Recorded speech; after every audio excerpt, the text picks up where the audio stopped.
കണ്ടോ, പഴം വാട്ടിയത് ഏകദേശം റെഡിയായി.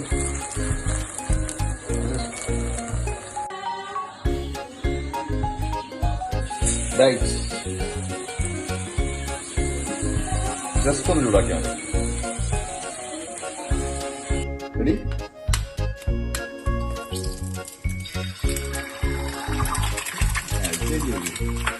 Okay, so today's breakfast is bread plucky. Now pluck the bread like this. Taka taka taka taka taka taka taka taka taka.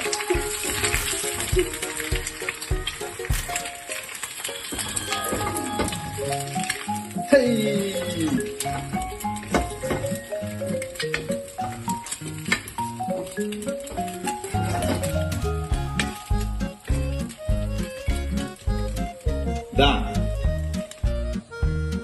ഇപ്പം കണ്ട bread ചലക്കി പൊക്കിയായി. ഇങ്ങനെയാണ് ശനിയാഴ്ച രാവിലെ ബ്രേക്ക്ഫാസ്റ്റ് ഉണ്ടാക്കേണ്ടത്. നല്ല ഒന്നാന്തരം ബ്രേക്ക്ഫാസ്റ്റാണ്. ഇങ്ങനെയാണ് എല്ലാവരും പറ്റിക്കേണ്ടത്. ഇനി ഇതിന്റെ മുകളിൽ കുറച്ച് പെപ്പർ അതിൻ്റെ ഉപ്പിട്ട് കൊടുക്കുക വേണ്ടവർക്ക്. എനിക്ക് വേണ്ട.